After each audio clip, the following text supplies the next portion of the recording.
ஏத்தப்பழம் வச்சுட்டு ஒரு ஈஸியான ரெசிபி தான் இன்றைக்கி பார்க்க போகிறோம். இது வந்து கேரளா ஸ்டைலில் ஒரு ட்ரெடிஷ்னல் ரெசிபி. எங்கள் வீட்டில் பார்ட்டிஸ் கிட்ட எல்லாம் கேட்டால் கண்டிப்பாக இதை தான் ஃபஸ்ட் ஆப்ஷனாக ஸ்நாக்காக கொடுப்பாங்க. வியூவர்ஸ் எல்லாருக்கும் வணக்கம், வெல்கம் டு Panstickry. இந்த ஸ்நாக் பண்ணுறதுக்கு நம்மளுக்கு மூணே ஐட்டம் போதும். நேந்திரம் பழம், நெய், சர்க்கரை.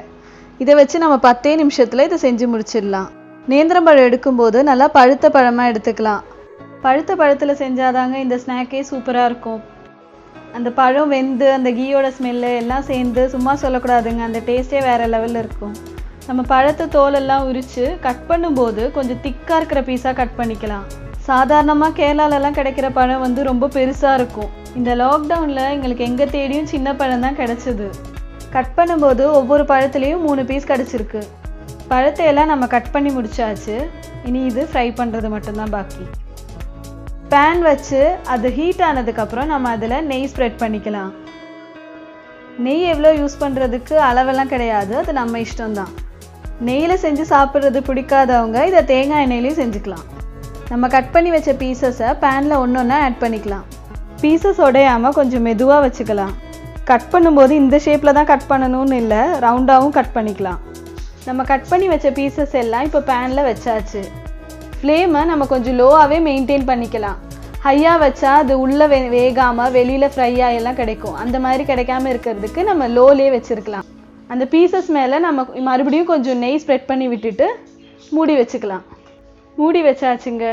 இப்போ அது கொஞ்சம் நேரம் வேக விட்டுக்கலாம். நம்ம ஸ்லோவாக குக் பண்ணுறதுனால அந்த நெய் சூடாகி அது பழத்தில் இறங்கி பழம் வெந்து எல்லாம் இந்த ப்ராசஸ்லாம் நடக்கும்போது ஒரு சூப்பர் ஸ்மெல் அடிக்கும். அந்த ஸ்மெல்லுக்கே நம்மளுக்கு சாப்பிட்ணுன்னு தோணும். பழமாக சாப்பிட விரும்பாத குழந்தைங்களை நம்ம சாப்பிட வைக்கிறதுக்கு இது ஒரு ஈஸியான ட்ரிக்காக இருக்கும். பழம் வெந்திருக்கான்னு பார்த்துட்டு நம்ம திருப்பி போட்டுக்கலாம். நம்ம ஸ்லோவாக குக் பண்ணுறதுனால 2 பக்கமும் ஒரே மாதிரி குக் ஆகணும். அதுக்காக நம்ம திருப்பி போட வேண்டியது இருக்கும். திருப்பி போட்டுட்டு மறுபடியும் நம்ம இன்னும் கொஞ்சம் நெய் அப்ளை பண்ணிக்கலாம். குழந்தைங்க மட்டும் இல்லை, பெரியவங்களும் சாப்பிட்ற மாதிரியான ஒரு ஈஸியான டீ டைம் ஸ்நாக் இது. நேந்திரம் பழத்தை பச்சையாக சாப்பிடும்போது டைஜஸ்ட் ஆகாதுன்னு சில பேருக்கு டவுட் இருக்கும். அந்த பிரச்சனை இதில் வராது. ஏன்னா நம்ம வேக வச்சு சாப்பிட்றதுனால டைஜஷன் ப்ராப்ளம்ஸ் எதுவுமே வராது. இது ஒன்றும் நியூஜென் ஸ்நாக் ஐட்டம் இல்லை, ஒரு ட்ரெடிஷ்னல் நொஸ்டாலஜிக் ஃபீல் இருக்கிற ஒரு ஸ்நாக் தான். ஏன்னா இந்த ஸ்நாக்கை பற்றி தெரியணும்னா நம்ம பாட்டிங்க கிட்ட கேட்டால் போதும், அவங்க நான் சொல்கிறத விட இன்னும் நிறையவே சொல்லுவாங்க. இந்த நியூஜென் ஸ்நாக்ஸ் கடையில் நம்மளோட இந்த ஸ்நாக்கு ரொம்பவே டிஃப்ரெண்ட்டாக தெரியும். நம்ம பழத்தை திருப்பி பார்த்துக்கலாம்.